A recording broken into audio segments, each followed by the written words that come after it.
are you to God? We need to get committed to the Lord on today. How deep is your commitment? You worship me with your lips, but your hearts are far from me. Your hearts are far from me.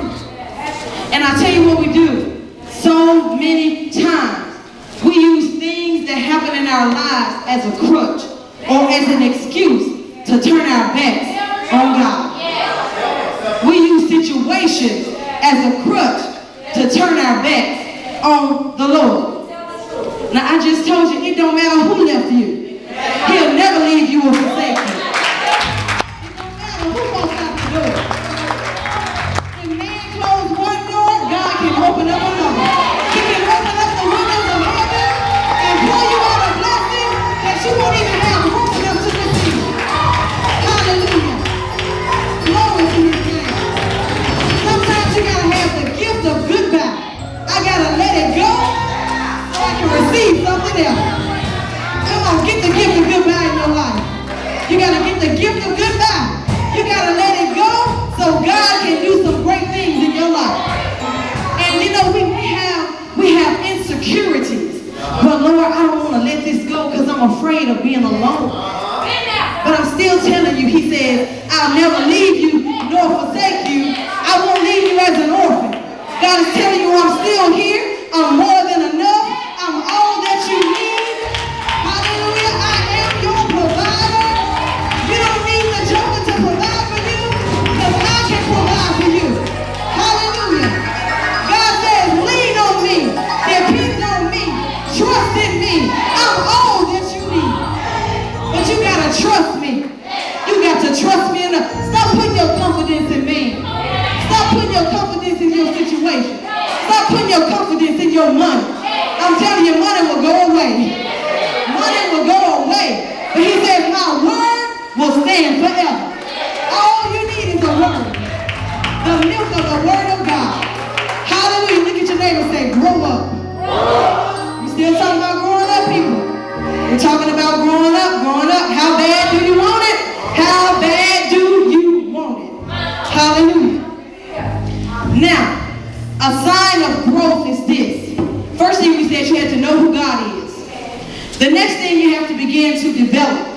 And a sign of development is growth. And we talked about how you have to grow in the Spirit of God. Let's go to the next thing. Another sign of development or growth is love. Everything that God did for us, it was done out of love. God so loved the world that he gave his only begotten son. It was done out of love. So a good sign of growth or development in the life of a Christian is love. Right. Turn to 1 John, well, let's go to Romans the 12th chapter, verse 9 through 10. Romans the 12th chapter, verse 9 through 10. When you have it, say amen. Amen. Romans the 12th chapter, verse 9 through 10. When you have it, say amen. Everybody got it? Yeah. All right, and I'm reading. Let your love be sincere and hate that which is evil. Loathe all ungodliness.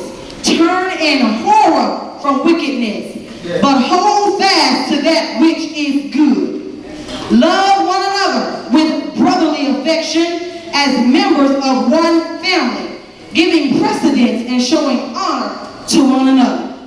Now, if I can rephrase that, let love be without hypocrisy. Yes. Hallelujah. Amen. These are your brothers and sisters in Christ, and we should love one another. Yes. I'm here to tell you that love does no evil to its neighbor. Yes. Hallelujah. And if we're going to be like Christ, then we have to love like Christ loved. Amen? Yes. Love does not talk about its brother or sister. Yes. Love is not envious of your brother or your sister. Yes. Love is not puffed up. We've got to mature in our love walk if we're going to fully develop and mature. Amen? Amen? Some of us, we need some work in the area of perfecting our love walk. Yes. Amen? God desires that you perfect your love walk. Yes. Stop being jealous of one another. Yes. The same God that blessed them can bless you too. Yes. Amen?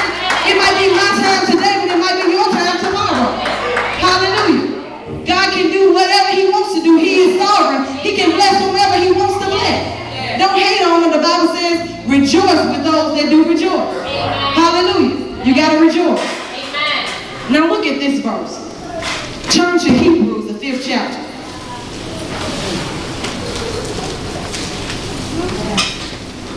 Verses 11 through 14.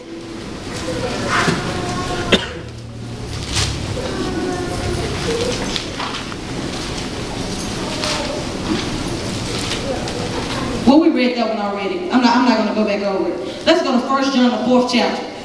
I skipped to 1 John. We've done that one. 1 John, the 4th chapter. Verses 7 through 12. When you have it, say amen. And I'm reading. Beloved, let us love one another, for love is of God. Everyone that loves is born of God and knoweth God. Love is a characteristic of God. And if you're going to be like God, then you need to perfect your love walk.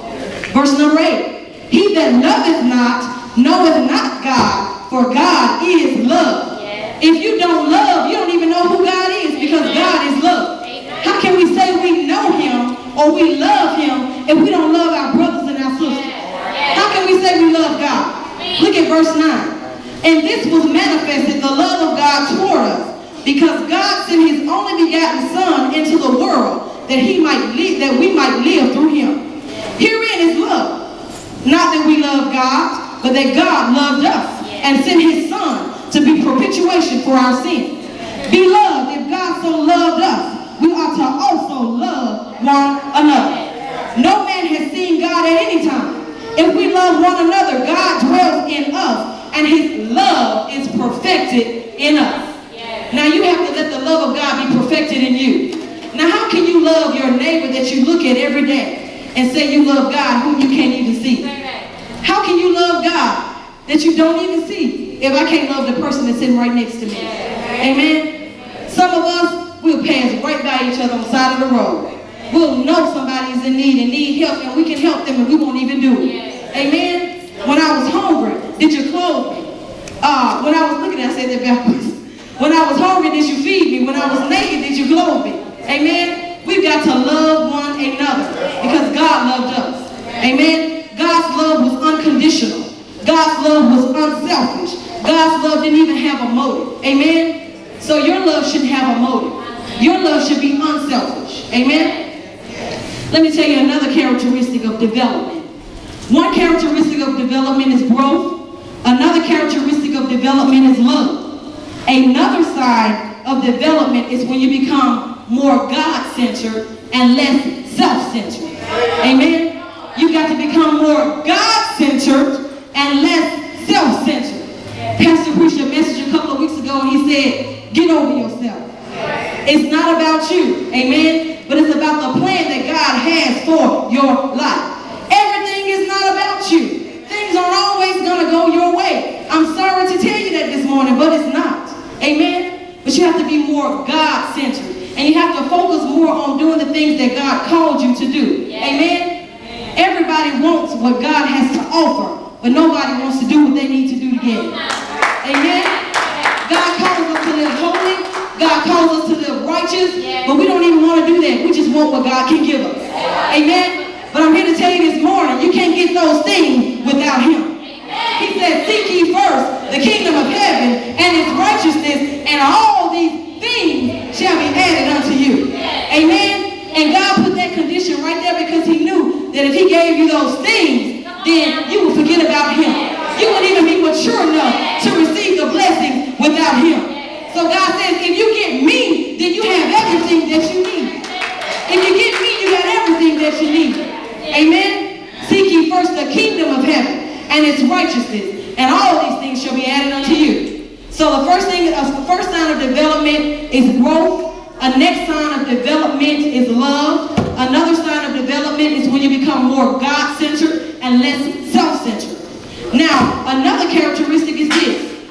Your character should line up with the Word of God. Your character should line up with the Word of God. And I know a lot of people say, you ain't got to go around with that Bible. You ain't got to go around with that cross. You ain't got to go around with that Jesus t-shirt. But I'm telling you, some of us need that t-shirt and that Bible because people don't even know we men and women of God without it. People don't even know we saved. They don't even know we living for the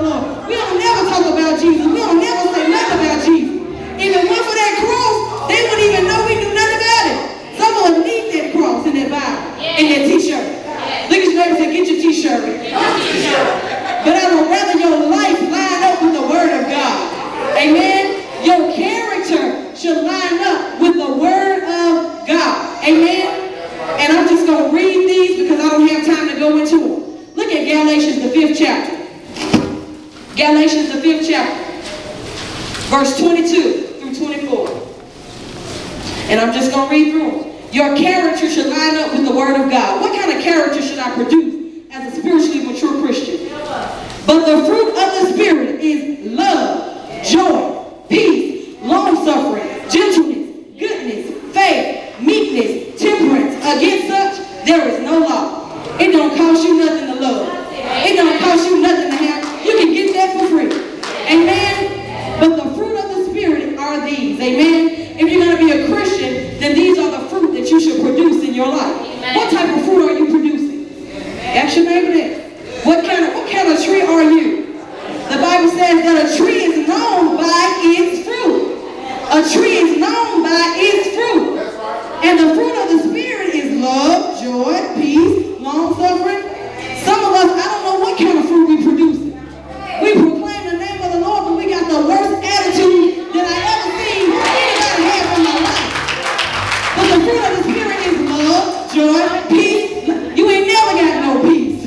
You ain't never got no joy. What kind of fruit are you producing? Your character should line up with the Word of God. Look at your neighbor and say, your character should line up with the Word of God. Amen. Now, I told you what kind of fruit you should produce, right? Now, another thing that goes with your character is this. Turn to Proverbs 22 and 1. I'm trying to help somebody. Proverbs 22 and 1. Now, we know what kind of character we should portray. So now we know all them nasty attitudes need to go out the window, right? All right. Now, let's look at Proverbs 22 and 1. A good name. Say good name. Say it again. A good name. Another time. A good name. All right, y'all got it. It's rather to be chosen than great riches and loving favor rather than silver and gold. A good name. If you're going to be a man or woman of God, you've got to have a good name. You've got to have a good reputation. Amen? Your name should be ringing in the community. You should know how to carry yourself as a man or woman of God. Every time something come up in the community, your name in it. Your name in it. But the Bible says a good name is rather to be chosen than riches. Your character should line up with the Word of God. If I hear something about you, it should be something good. Amen? And not evil or negative. Your character should line up with the Word of God. Now, some of us, we've got some character flaws. Amen? We need some work. Look at your neighbor and say, me included, we need some work. Your character should line up with the Word of God. We got some people that will never come in this church because they say you a member here singing in the choir. We got some people that will never come here because they say you a preacher. If she preaching, then I don't want to come to that church. Amen? Some folks will never walk in chosen generation because of the way you carry yourself in the community. Look at your neighbor and say, get yourself together. You need to get yourself together. Get yourself together. Amen? Come on, say that one more time. We got to get it together.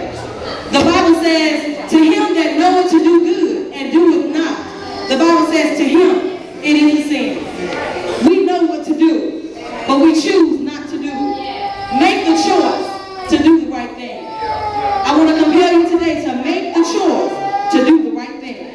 Amen? Another example of that baby in the womb. That baby needs vitamins and nutrients to grow. So you need the Word of God so that you can mature and grow thereby. Amen? Now, can y'all tell me what happens at the culmination of the thing?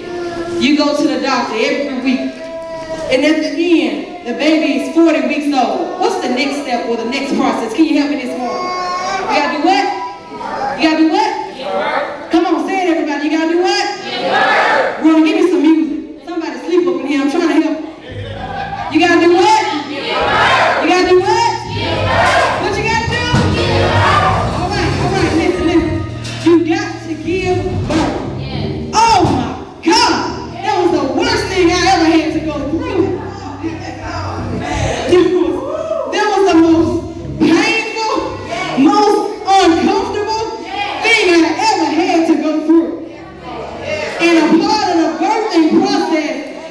something called labor. Labor hurts so bad, they got different stages of labor. You go, stay with me now, come on. You go from labor to active labor. Amen? You go from labor to active labor. Labor is intense. Labor is intense. You don't want to go through it, but you know the pain is necessary. Amen? You don't want to go through it because it's uncomfortable, but you know labor is necessary if you're going to give birth. Amen? Now some of us today, we're going through some uncomfortable situations. Some of us are going through some uncomfortable trials. But I'm here to tell you this morning that those trials are necessary if you're going to give birth in the spirit. You had to go through what you went through because God had a deposit in you that He wants to bring forth outside of you. My God, it might be uncomfortable, but it's necessary. It's uncomfortable, but it's necessary. It don't feel good right now, but when I give birth and I see my baby, it's worth it. Hallelujah. I'm here to tell you this morning, some of you need to give birth in the spirit. You need to give birth in the spirit of God. Some of you have been going through over and over again. Lord, why me? Lord, how long must I go through? But I'm here to tell you this morning that you're 40 weeks pregnant. And it's time to give birth. It's time to bring forth. God has placed a deposit inside of you that He needs you to push out. Now let me tell you something about labor. Right before you go through labor, right before that baby comes out, you got to push. That baby ain't coming out unless you push. Okay? If you didn't know, I'm telling you, it ain't coming out unless you push. Alright? Now right before that baby comes out, you feel this intense